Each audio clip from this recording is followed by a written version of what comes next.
So before I launch into this whole diameter radius business, let me just take another look at the way that these scripts are structured.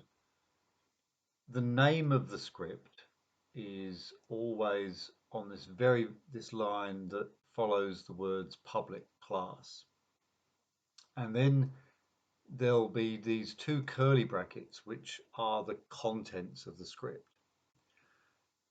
Now that would be the case for a C# script, and this is the program language that we're dealing with.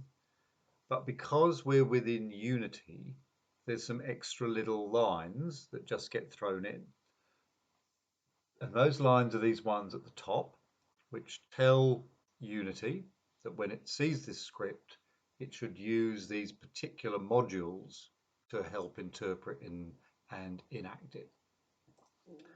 And the other thing that helps Unity understand what to do is this thing called mono behavior.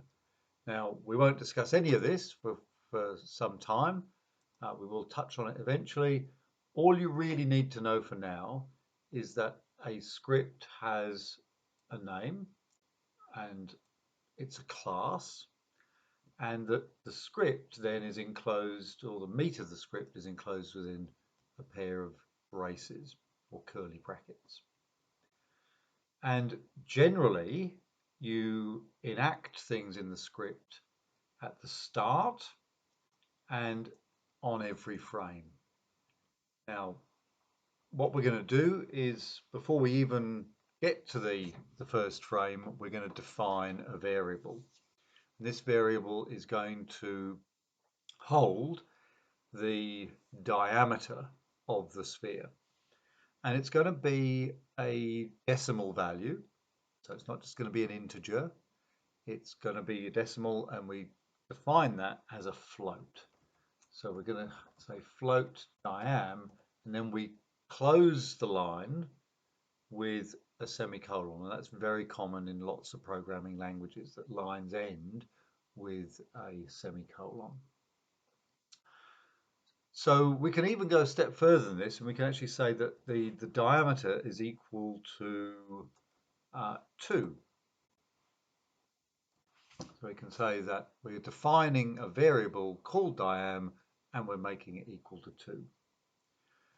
And then what we can do is we can say right at the start, let's make the diameter of the sphere equal to the diam. Now, the diameter of a sphere actually needs to be defined in the x, the y, and the z. So we want to change the transform. So we want to change the scale of the transform, and we want the x, the y, and the z of the scale to all be 2, or all be equal to diam. So you might imagine writing a line like this. At the start, make the transform scale and this particular syntax you use is local scale, equal to, and then you need some way of putting in those 3 numbers for the x, y, and the z. And the particular bit of syntax you use is vector 3. So you say vector 3 diam, diam, diam. In other words, make the x, the y, and the z all equal to diam. Now this little wiggly red line here shows that we're throwing an error at the moment. And that error is that you actually have to, some functions, some of the syntax, you have to put the word new in front. And we'll deal with this a bit later, when you have to, when you don't have to. But this looks good now. We've got this script called sphere cars. It starts off by defining a variable called diam and sets it to 2. And then right at the beginning, when the play button is pressed, it's going to make the scale of whatever this script is attached to equal to 2 in all 3 dimensions.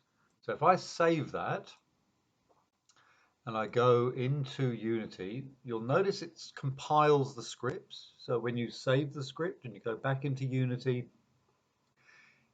Unity behind the scenes looks at what you've done and goes, "Oh, is this going to work? Is this going to work? Yes, it looks good." If things were wrong, it would have thrown an error message on the console now.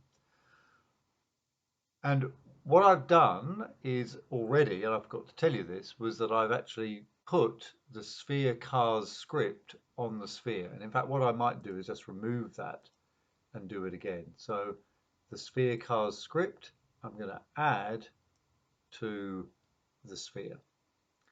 Now this means that when I press play, what I'm hoping to see will happen is that this script will be enacted. And it will be enacted because the script is on the sphere. So let's see what happens. So I press play and there we go. The sphere is now really big. So it immediately went to 2. If I stop the play, go back to my script, make the diameter 0.5 at the start, and the trick here, the reason why we've got that little red squiggly line there, is that when you actually enter a decimal value into C sharp, you have to put an F after it so that it knows that it's actually a float number. So now it'll work. So the diameter is 0.5, and so at the start, the ball should become much smaller. So I save that, go back into Unity. It's compiled behind the scenes. That's why the inspector refreshed. Let's press play, and this should get smaller now. And there it is, it got smaller and it fell to the floor. So you can see that by attaching a script to the object, the sphere will obey the instructions given in the script. And in this case, it's obeying the instruction to make the ball larger or smaller according to this right at the start.